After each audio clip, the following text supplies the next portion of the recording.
old recording on. So, Hi, Tim. Welcome to the show again. It's Two Peas in a Sunday podcast. well, Andy, I think it's a good moment to remember Maggie Tuttle, a lady that spent much of her life in the entertainment industry in the UK and who became a advocate, spokesperson for the rights of children who were, as she claimed, screaming to be heard. And so she wanted a book written about the subject, and she had compiled a lot of research, so she wanted me to put it all together and then get it out there. So we called it 21st Century Lebensborn, subtitle Children Screaming to Be Heard. And it looks as if it got a lot of traction on the internet, Andy.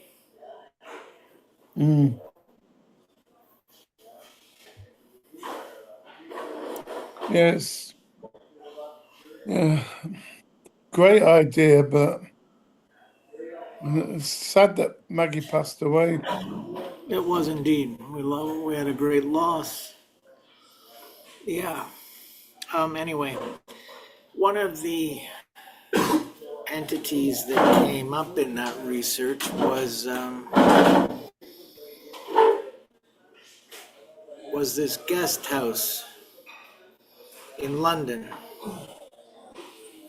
right?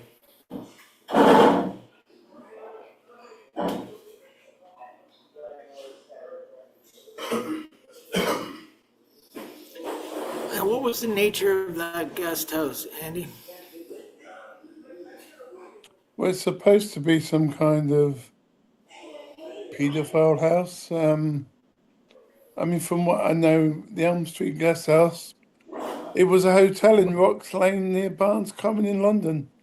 In a list produced by convicted fraudster Christopher Fay, he says several prominent British men, mainly those of Parliament and power, were alleged to have engaged in sexual abuse and child grooming at the guest house in the late 70s and early 80s. And that's the same time as the paedophile exchange pie came to light with Labour government. And of course, there's links to, well, we won't say links, sorry, allegations Yeah. to Cliff Richard. And of course, on top of that, with Madeleine McCann. The Monday Club, you mentioned in an email, I'm not sure about that, but there was a club nearby. It's not the same club. It's a real club, and it was called. What was it called now? It's very important because I believe these people, the Groucho Club, these people may have gone to the Groucho Club to get the people to take them to the guest house, the hotel. The Elm Street Guest House, right? Yeah. Yeah. Okay. So Cliff Richard was one of the regular attendees, purportedly, at the Elm Street Guest House, and he was called by the nickname Kitty.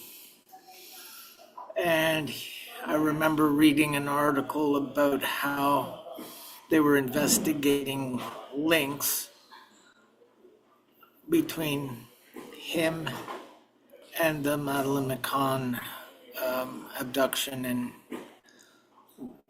well, disappearance, right?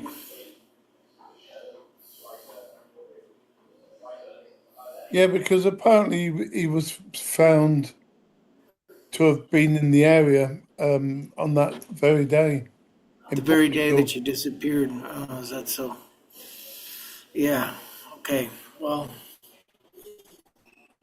it's very disturbing to see all these links between these nefarious child abuse pedophile rings and and the SRA, satanic ritual abuse, and these celebrities, many of whom we at one point admired, like Pete Townsend, who was arrested with explicit and indecent pictures of children, right? Investigated for his pornographic wrongdoings. Anyway, Yeah. so Pete Townsend, and now I think about the movie Tommy. Remember the rock opera Tommy? Yeah, I heard of that. And remember, Elm Guest House was on a lane similar to that name. What was it? Rocks Lane. Is that right? Yeah.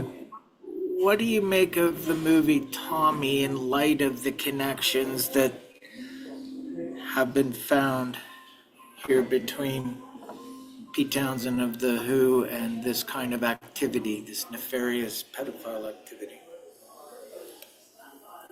Well, I mean, I must admit, I haven't really watched the movie, but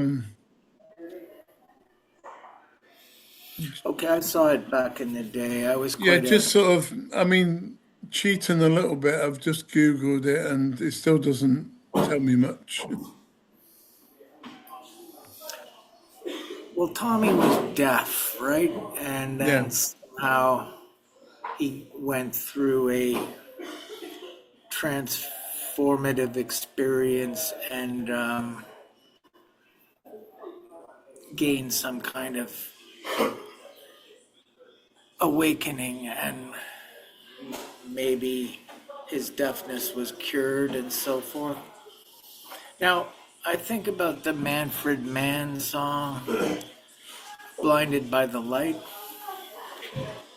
Now, apparently, that song is actually based on the songwriter's experience with this phenomenon, because when a virgin child is sodomized, a light bulb flash goes off in the head. And so that's like blinded by the light, which is what the lyrics are describing in the song. So it's about child rape, is essentially what it's about, the song. And who would have guessed? You know, it just seemed like an ordinary pop song back in the 70s, but obviously it's through the lyrics revealing something far more sinister, far darker. Where'd you go, Andy?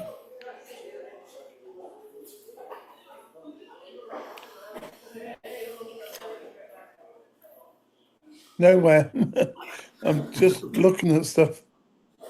Okay.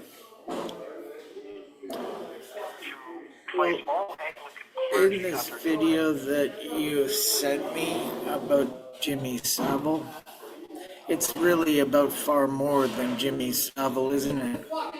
It links and connects many of the elites across the world. And in one section of the video, they show an article called "The UK is Governed by Criminals." And it says at first paragraph, Queen Elizabeth and UK Prime Minister David Cameron have been issued arrest warrants. The two were charged with sexual crimes against children as part of an international pedophile ring. We have enough evidence to prosecute and hold both the Prime Minister and the Queen of England and ex-Royal Military Policeman Matt Taylor, says the article. Quoting Scotland Yard, I assume. The present Catholic Pope Francis Bergoglio was alleged to be part of child trafficking in an international pedophile ring. Victims who were prostituted as children at the Vatican have come forward, along with survivors who allege they were abused in international pedophile rings. Victims have also alleged sex abuse and murder of children by the former Pope Ratzinger. Oh, who's surprised? I mean, that guy looked like the Emperor from Star Wars. Yeah.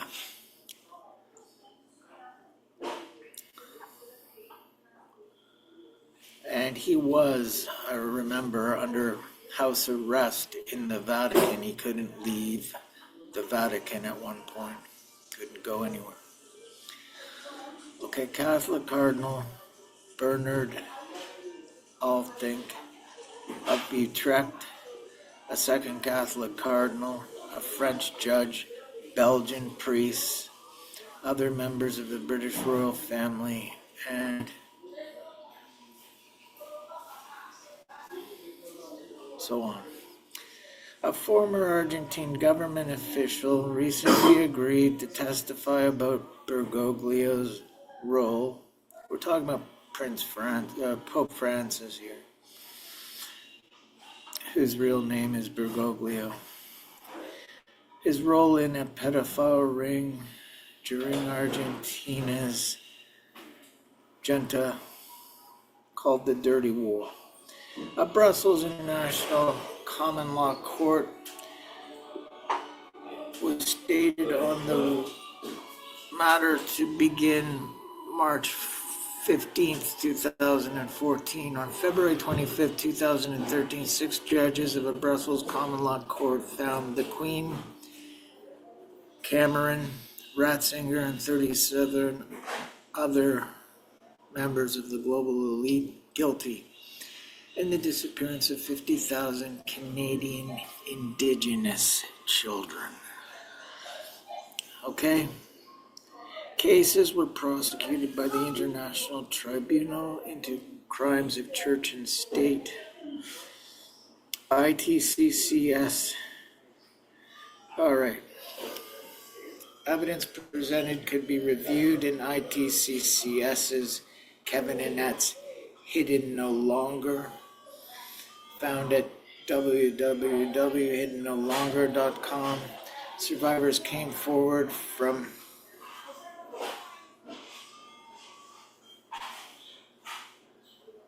Ireland, Templemore, forgotten victims, Canadian friends, and relatives of the disappeared, and so on. Oh, this is just horrific. Now, the Ninth Circle satanic ring has come up in this investigation, and Jimmy Savile is found to be a member.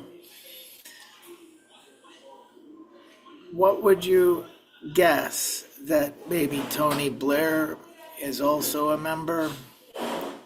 And Cameron? David Cameron? Wouldn't surprise me at the time anyway. And probably Queen Elizabeth II. Oh, man. You think Cliff Richard as well?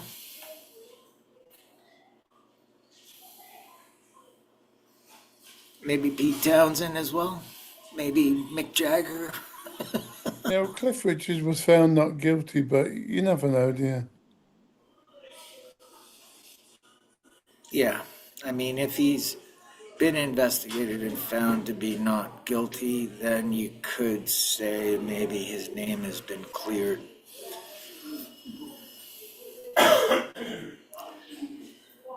But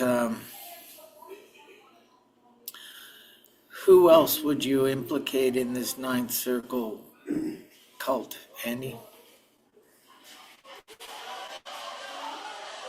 Every corrupt politician at the time.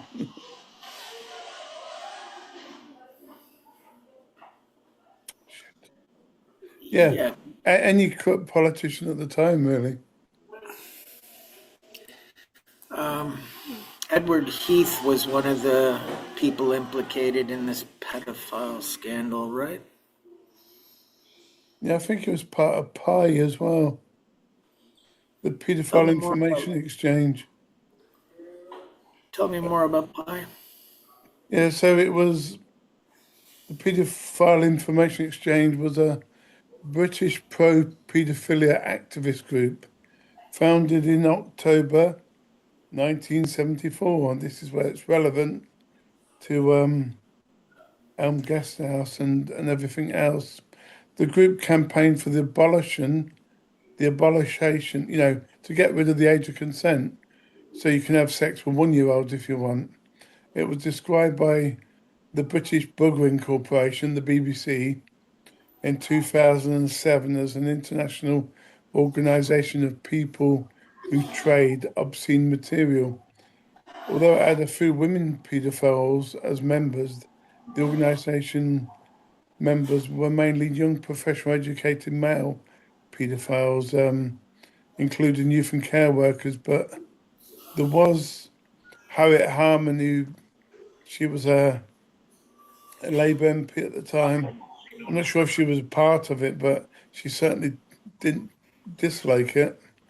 And she's currently in the Labour government now.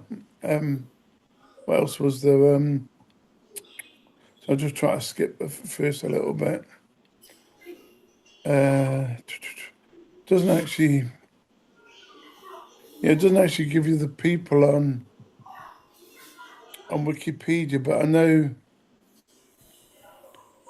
if I could find the right website, it tells you which people in government were there.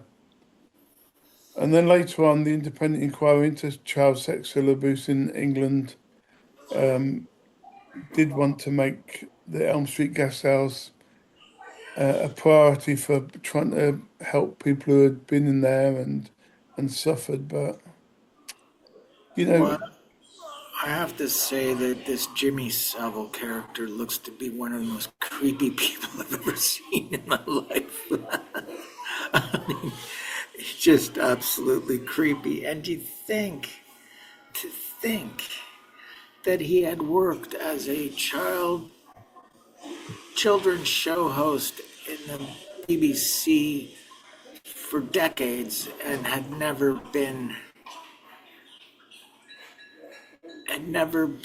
cited for any wrongdoing in all that period. Unbelievable. well, if you think about it, we always think the scary people are the people we know. Oh, he's a bad person. We know he's a bad person. Stay away. It's actually not them people you know are bad. It's the people you don't know who's bad is really the bad ones. The ones in plain sight.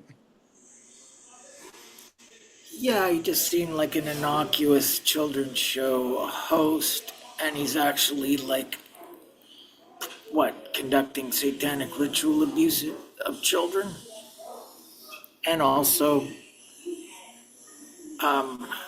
allegedly committing acts of necrophilia with corpses in funeral homes or morgues. Like, are you kidding me? I mean, just outrageously evil character. That went into the hospital wards, didn't you, and all that? Yeah. Any evidence tying into murders in any of these investigations, Andy? No, I'm not sure, but I do know that a dead person you can't abuse or gain anything from, can you? So I think that's why they keep them alive. Oh God.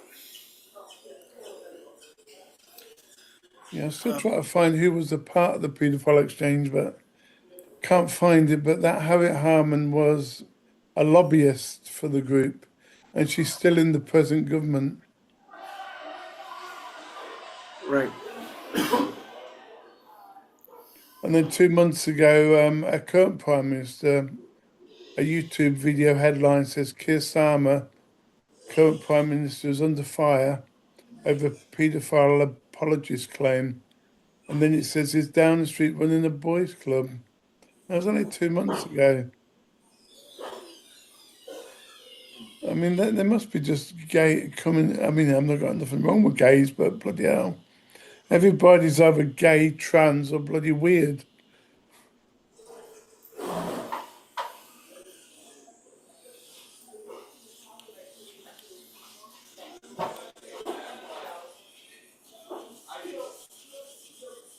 Yeah, it's all mad. Yeah. And of course, Cyril Smith, the Okay. Pi Information Exchange protected Cyril Smith. He was a Liberal MP. He was a part of a high-level paedophile ring operating at Westminster in the 70s. Well, people may, our UK listeners may recall the Moors murders, and they may immediately recognize the name Ian Brady and Myra Hindley. I was in a care home as a night nurse working in Manchester back in, I guess 1991, 92, something like that. 1991, I guess. And I met some very interesting seniors there that were staying in the care home. One lady was involved in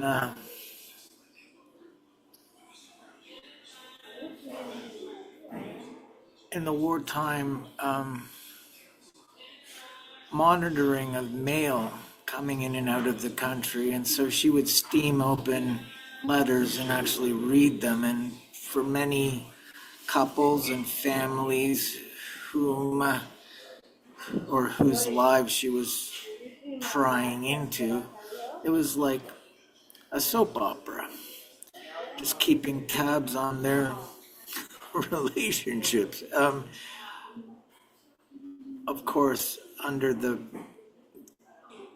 mandate of checking people's mail to see if anything untoward might be found in terms of spy activity.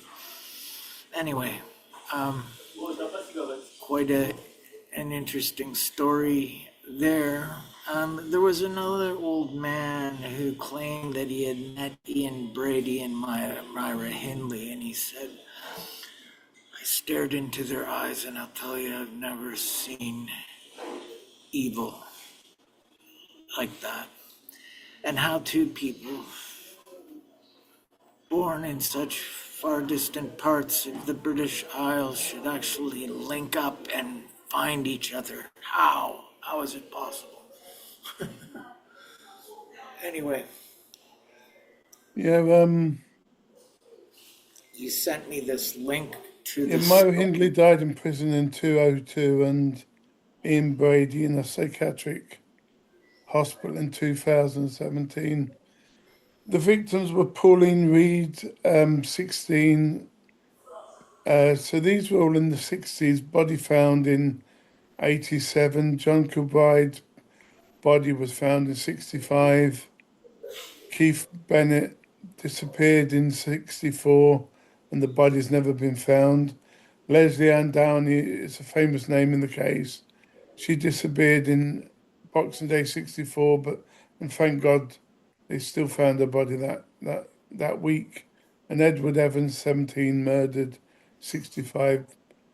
To date, body's never been found. And there was a little bit here, where is it? A couple who tortured and murdered children for pleasure, often documenting their crimes with photographs and recordings. So all these children were between the ages of 10 and 17, and at least 4 of these victims were sexually assaulted before being murdered. Horrific. Any evidence in the investigation of SRA, Andy? I didn't find any, but did you? Not really, but I think the fact that they got pleasure out of what they did is a form of SRA anyway, if there was sexual activity involved. Probably. And there were in the accounts, I read about the children crying out in agony and begging them to stop, and I believe that was certainly the case with Leslie Ann Downey. Now, we know that with satanic ritual abuse, there is the effort on the part of the perpetrators to harvest the adrenochrome from the victims, from the poor virgin children who are being tortured as they're being killed. This is just horrific, people, but that's what goes on. They harvest the adrenochrome. Basically, when these poor children are being tortured, it's releasing adrenaline into the blood at very high levels, and over time you can harvest this adrenochrome, as it's called. And there are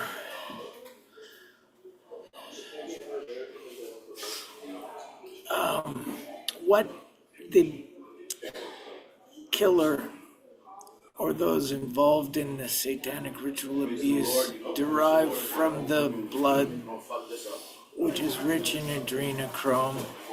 Once, like a vampire, they bite the neck of the victim before they die and drink the blood, which is rich in adrenochrome. They get a strong libido, supercharged libido from that, and then they engage in satanic orgies after the victim's demise. Horrific. And were Myra Hindley and Ian Brady involved in something like that? Well, they were certainly making snuff films. Were they doing something even more depraved, like harvesting adrenochrome from the blood of the victims? Well, would you be surprised? I So certainly would. it says here, Tim, Yeah. the conclusion on SRA with this particular couple, Ian Brady and Myra Hindley, they were not explicitly part of a recognised larger satanic organisation. You don't need to be one person on their own can be satanic. Anyway, that's my opinion. But it says their actions were characterized by extreme sadistic sexual violence that was often framed in satanic or monstrous terms in media coverage. Well, if they weren't demonically possessed, certainly they were psychopaths of the most extreme kind and horrifically cruel. And you can tell from the literature they chose that they were deeply depraved and sick, literature pertaining to Nazi atrocities, accounts about the Marquis de Sade, so that would inspire the sadistic nature of Ian Brady's killing spree and so on. Oh, sick. And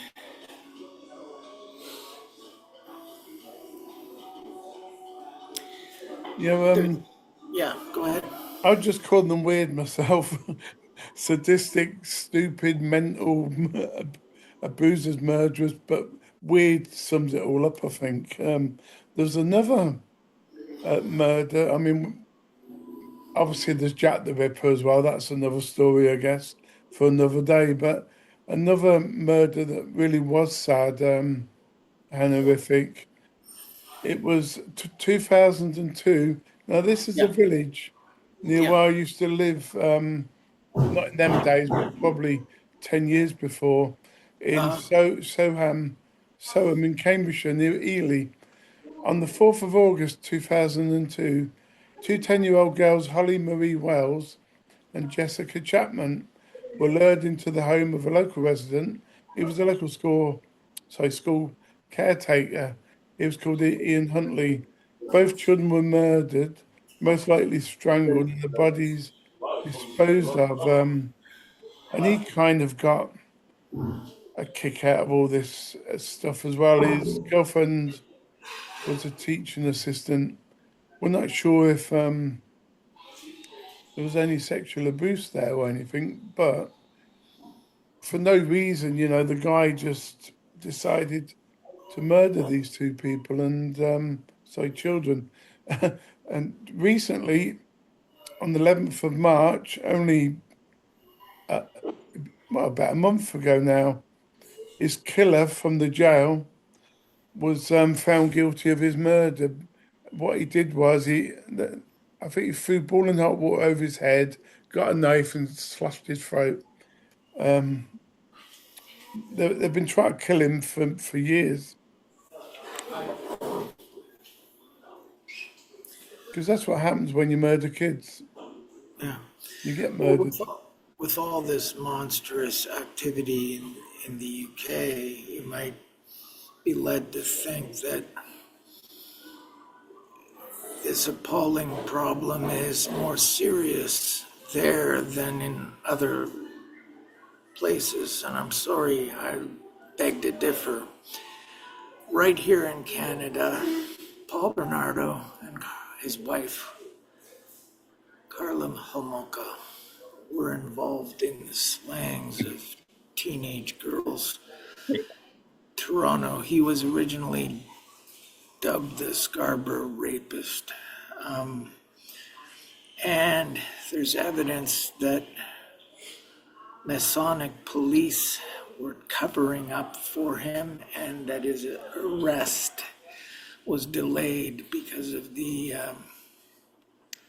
obstruction of justice by these Masonic police whom he used to meet with in a Scarborough bar.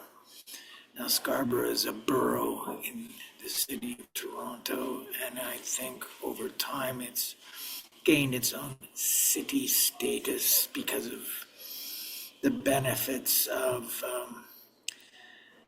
a particular municipality being a city, classified as a city. You can derive more benefit from being a city. So many boroughs of Toronto have changed their status into city within a city kind of framework. Anyway, when the Bernardo case was taking place back in the 1980s, the premier of the province at that time was Bob Rae, and a trilogy of books were being written by a University of Toronto professor called Robert O'Driscoll. And one of those books was called New World Order Corruption in Canada. And in that book, New World Order Corruption in Canada, he alleged that the premier, Bob Rae, was Paul Bernardo's illegitimate father. Well,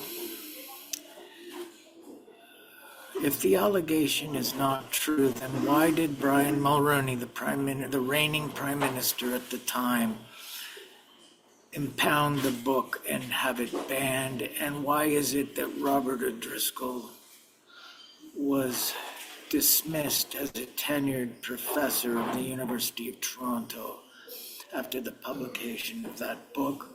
And why, furthermore, did he end up being shot to death in Ireland some months later? Sorry, the truth does not set you free. The truth gets you destroyed and dead. That is the reality of today. And,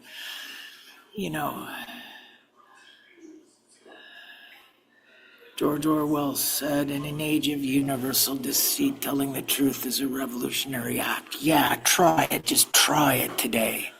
To tell the truth about these things is an extremely dangerous thing. And the Masons are very powerful. And they can destroy your career and your life, and have done to many people over the centuries. Not to cast a brush over the whole of Freemasonry and condemn it as some kind of a evil satanic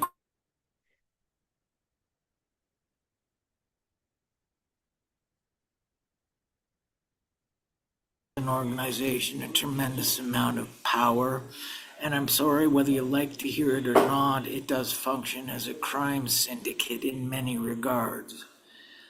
And very powerful international crime syndicate, which has been behind the slave trade and the drug trade historically. You can look it up, it is verifiably true. Child trafficking, would you be surprised? I certainly think it's got to have a hand in it. And those that are engaged in child trafficking and child abuse are very often protected by Freemasonry, which created the judiciary system that we operate in the British Commonwealth. And I would say that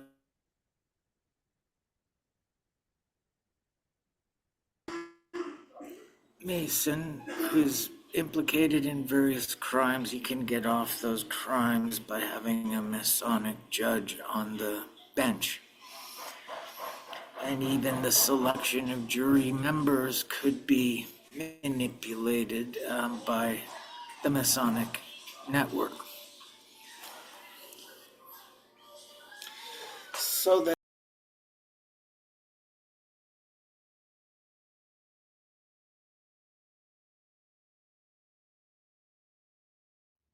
Hello, my name is Maggie Tuttle and I'm the founder of Children Screaming to be Heard, who are the silent witnesses, and here lies the truth. Children screaming to be heard who are being taken into care. And yet, look, we have My Turn to Talk, another book, My Turn to Talk.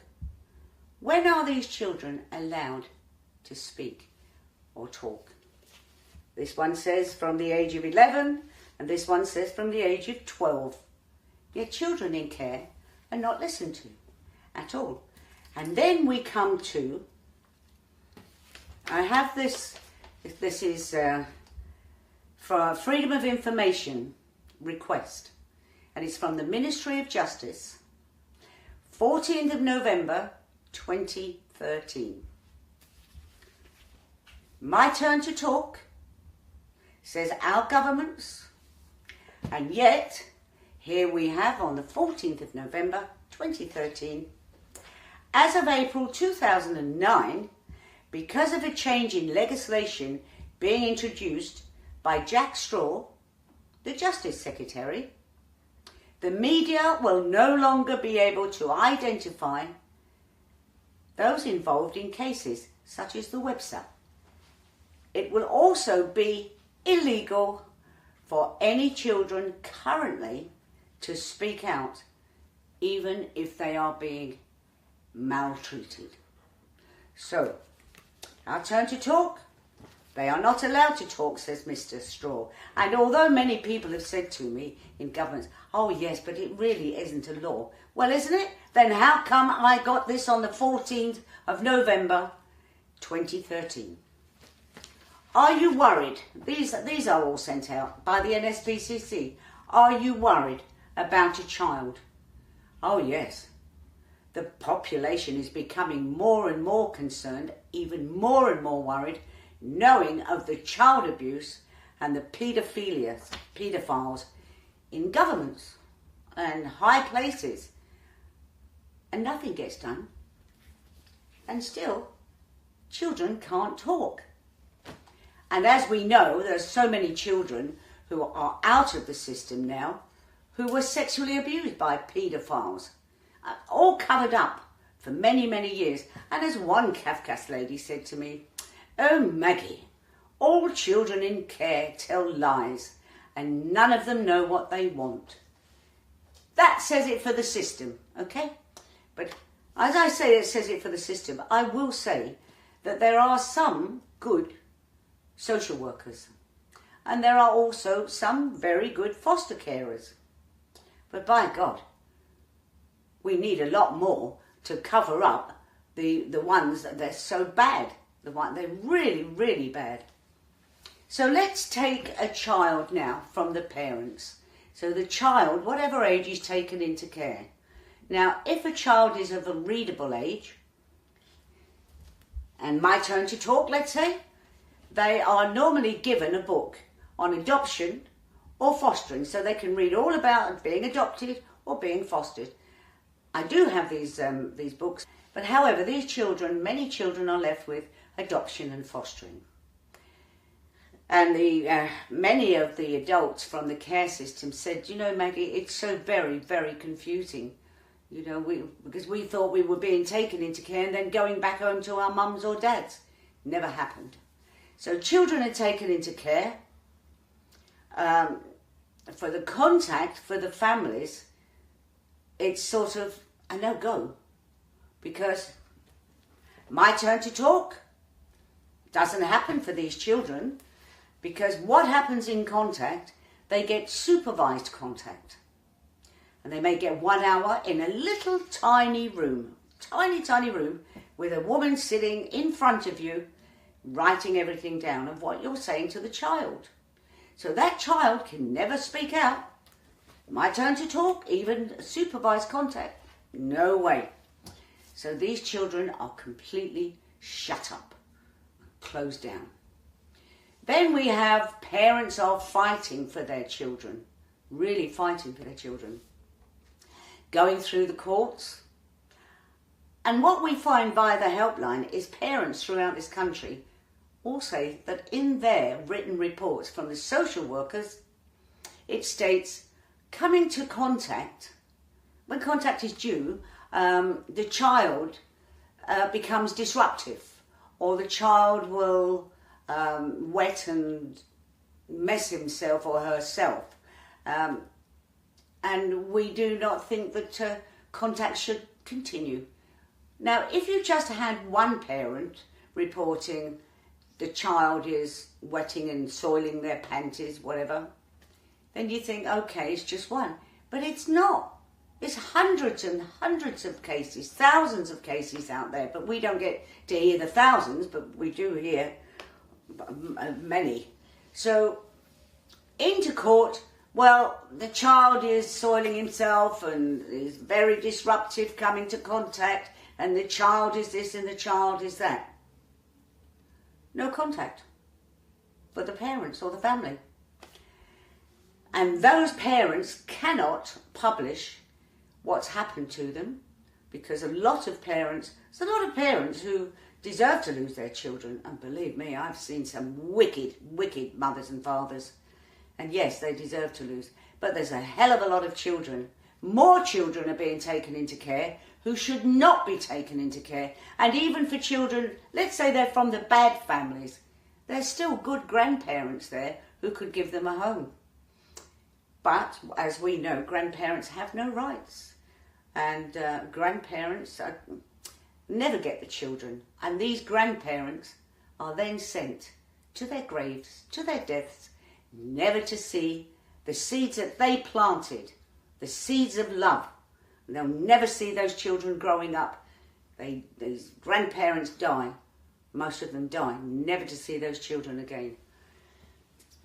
And so, contact again, coming back to contact. When it's all going through the courts, and this can go on for many, many years, in and out the courts all the time. And what happens is, the social workers will say, you have to have mediation, or you have to see a psychologist, or you have to see a psychiatrist. And at the same time, you're having all these assessments done, different assessments. It's money, money, money, money, money in the system, as Professor Jane Ireland pointed out 2 years ago, I think it was. And she's under attack by the HCPC now. However, so all these assessments will continue and continue for many years, because it's millions of jobs actually in the system. So they need to take the children.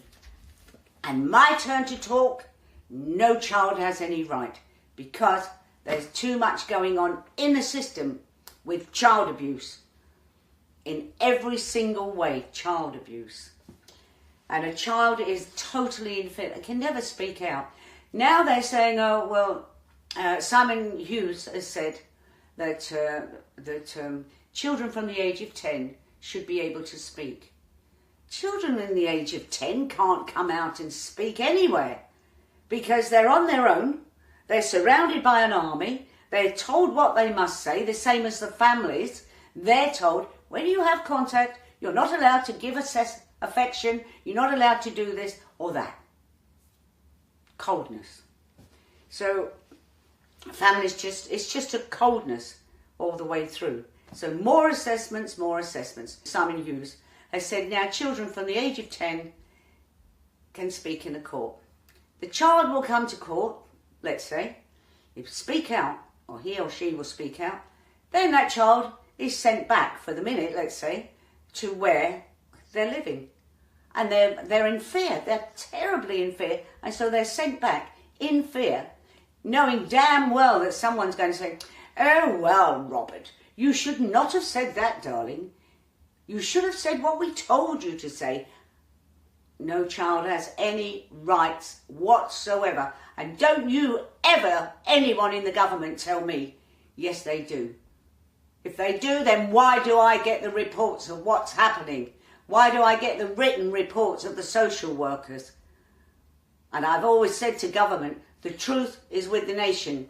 We are on the ground floor. We know what's going on. Not them up there.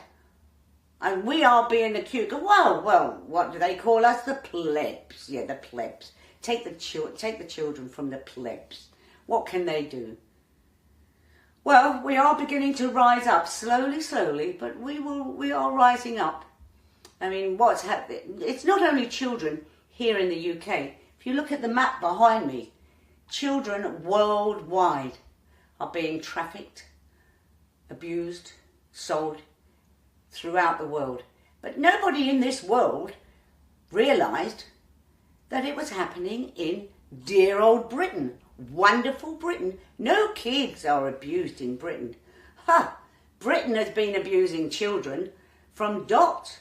I mean, they trafficked children from other parts of the world. It's all actually on the website of childrenscreamingtobeheard.com. And there's a lot of research there, so you can sort of sort out what you want. But the contact for children, no. None whatsoever, only that odd contact. Then you have grandparents or even parents have told me. Social workers have called me up and said, your children or your grandchildren don't want to have contact with you anymore, which is so hurtful, very hurtful. And the parents or the grandparents say, well, why? And the social workers don't have to give an answer. And as one grandparent was told by Ofsted recently, after 1 year of them investigating the social workers, social services, they said to this grandmother, yes, they are very wrong in what they've done and said, but unfortunately, there's nothing more we can do because social services are a law unto themselves. And that is the truest words I'll ever speak in my 71 years. They are a law to themselves. Because also remember, they're not only ruling our children. Wherever you go in this country, you can go to the prison, the educational department, doctors, wherever. Social workers are involved in everyone's life in a roundabout way. Look at the elderly people, down to the social workers, having them put into care homes, live on their own. What about this new telephone line set up by Esther Ransom? So you can call, so the elderly can call this helpline. It's like Childline. Childline, children used to phone Childline, where are you? And in came the paedophiles. And that is very well known amongst the homeless people in the City of London, because I've been there filming. And so now these elderly people can call this freebie helpline. Oh, hello, Mavis. How old are you? Do you own your house? What is wrong with you? Whatever. And it goes on. And then one day in walks the social worker, the elderly lady's put into a care home, and the house is taken. And this is what's happening to our children as well. They're walking in and stealing the children. But some children need to be taken into care, but not en masse like they're doing now. It's scandalous. So for children having contact, there is none. And when it says my turn to talk, that is an absolute joke.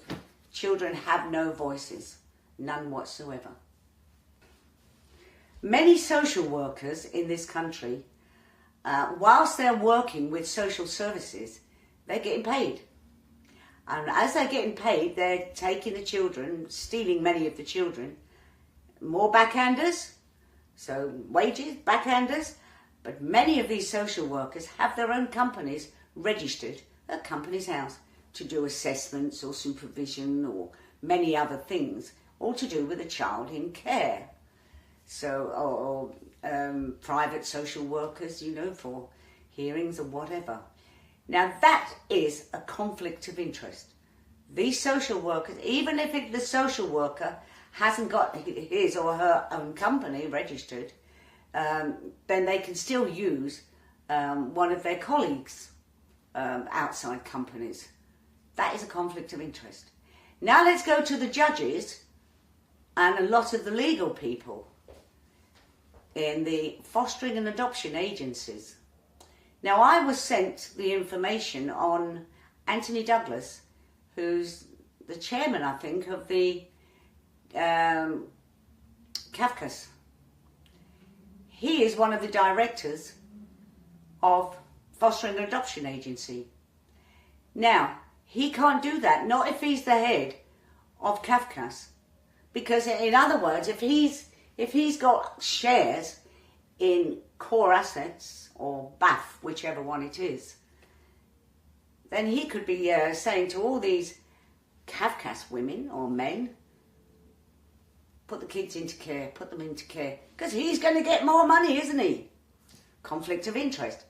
How many judges have shares? This is something that needs to be investigated, because I am aware of one judge who looks at the children, and the ones he likes, they go to a certain place, and then he has his way with them. And there was a certain police officer, who was put in to check it all out, and he suddenly died. How amazing that these police officers keep disappearing or dying, and same as with other people who are blowing up paedophilia in governments. So yes, that's all a conflict of interest. And the same with the judges and some of the legal people. They need to be checked out. Lawyers. Now let's go to the lawyers in the courts. All these children, my turn to talk, they are given a CAFCAS officer and a solicitor from the court. And these two work together. Do they work together? Oh yes. The child they send into care, they're not the voices for those children.